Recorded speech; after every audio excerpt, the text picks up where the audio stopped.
Hi! Hello! Welcome back to Aradhya vlogs. ఎలా ఉన్నారండి అందరూ? నేనైతే చాలా బాగున్నాను. చూస్తున్నారు కదా లాల్ మిర్చి. అబ్బబ్బబ్బబ్బబ్బా! చూస్తుంటేనే అస్సలు నోరు ఊరిపోతుందనమాట. కానీ మనం వాటిని డైరెక్ట్‌గా అస్సలు తినలేము. బజ్జీ చేసుకొని తినాల్సిందే.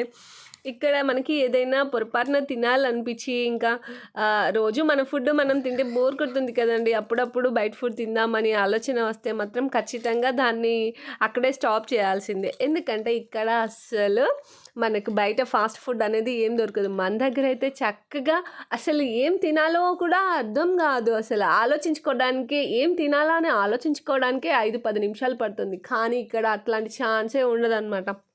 ఎందుకంటే బయట అస్సలు ఏమి ఇక్కడ దొరకవనమాట. అసలు ఇక్కడ జనాలు ఎలా ఉంటారో నాకైతే అర్థం కాదు.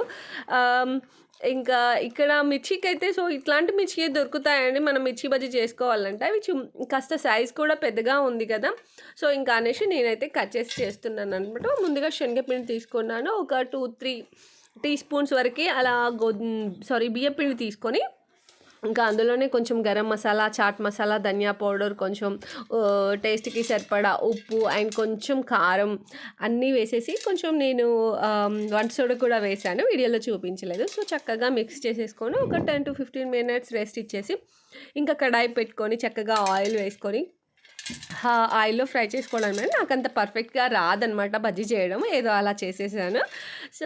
ఇంకా దీన్ని టమాటో కెచప్‌తో ఇంకా తీసుకుంటే గ్రీన్ చట్నీతో కూడా బాగుంటుంది.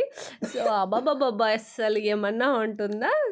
మీకు వీడియో నచ్చిందని నేను అనుకుంటున్నాను. వీడియో నచ్చితే కనుక ప్లీజ్ ఒక్క లైక్ ఇవ్వండి. ప్లీజ్ లైక్ చేయండి, షేర్ చేయండి.